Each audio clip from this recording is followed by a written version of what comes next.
আজ শুভ অক্ষয় তৃতীয়া। জৈন ও হিন্দু উভয় সম্প্রদায়ের মধ্যে সাড়ম্বরে পালিত হয় এই উৎসব। হিন্দু পঞ্চাঙ্গে বসন্ত বা বৈশাখ মাসের তৃতীয় চান্দ্র দিন থেকে এই নাম এসেছে। বিশ্বাস করা হয় অক্ষয় তৃতীয়ার শুভ দিনে কোনো কাজ করলে তার বিনাশ হয় না কখনো। এই দিনে যা করা হয় তা সারা জীবন অক্ষত থাকে। এই দিনে সোনা কেনা শুভ বলে কথিত আছে। পিতৃতর্পণ, যজ্ঞ, দান পুণ্যের মতন কাজ অক্ষয় তৃতীয়া দিন করলে তা অত্যন্ত শুভ বলে চিহ্নিত হয়। অন্যান্য রাজ্য বা জেলাগুলির পাশাপাশি জলপাইগুড়িতেও যথাযথ নিয়ম নিষ্ঠা ও ভক্তির সাথে পালিত হচ্ছে অক্ষয় তৃতীয়া। বিভিন্ন দোকানে ও বাড়িতে গণেশ পূজার মধ্য দিয়ে অক্ষয় তৃতীয়া পালন করছেন ব্যবসায়ী থেকে গৃহকর্তা, ছোট থেকে বড় সকলেই।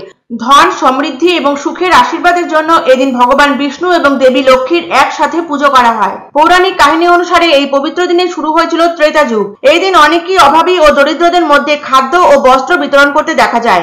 অনেক বাড়িতেই পুজোর আয়োজন করেন।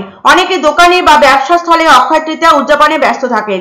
শুধু হিন্দু ধর্মাবলম্বীরাই নয়, পাশাপাশি অক্ষয় তৃতীয়া আবার জৈন ধর্মাবলম্বীদের পক্ষেও একটি অত্যন্ত গুরুত্বপূর্ণ উৎসব। একে অক্ষয় তিথিও বলা হয়। তাদের কাছেও কিন্তু এই তিথি বিশেষ তাৎপর্যপূর্ণ।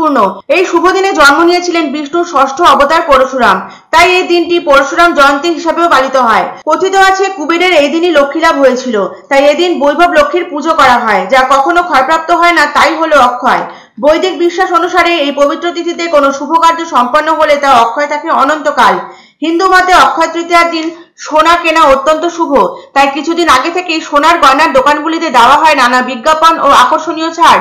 এই তিথি হতেই পুরীধামে জগন্নাথ দেবের রথযাত্রা উপলক্ষে রথ নির্মাণ শুরু হয়। অক্ষয় তৃতীয়ার দিন নির্মাণ কার্য শুরু হওয়ার জন্যই অক্ষয় এই রথ, এমনটাই বিশ্বাস প্রচলিত আছে।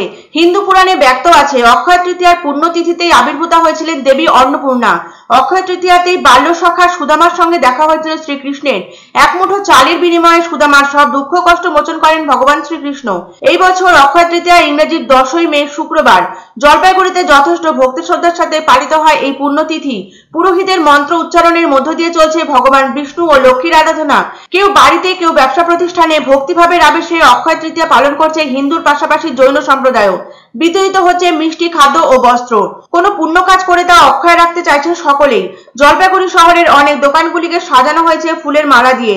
ভেতরে ভক্তিভরে চলছে পুজো। হিন্দু ও জৈন সম্প্রদায়ের কাছে এই দিনটি তাৎপর্য অনেকটাই, তাই তারা চান শুভ হোক সবকিছু। অক্ষয় তৃতীয়ার শুভ দিনে সুখ, সমৃদ্ধি ও সুস্বাস্থ্য বজায় রাখুন ভগবান বিষ্ণু ও মা লক্ষ্মী।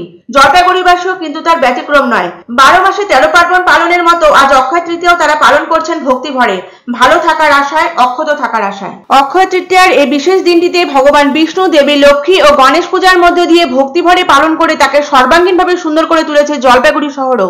অক্ষয় তৃতীয়া আগাগোড়া থেকে হয়ে আসছে। অক্ষয় তৃতীয়া যারা ব্যবসা বাণিজ্য করে তাদের পক্ষে বেশি করে। অক্ষয় তৃতীয়া গণেশ পূজা হয়, সবাই করে। ব্যবসার জন্য যে প্রথম যে ব্যবসার যে ডিউ হিসাবে থাকে, যেটা প্রথমই সেটা লেখাটা ব্যবসার খাতার মধ্যে লেখা।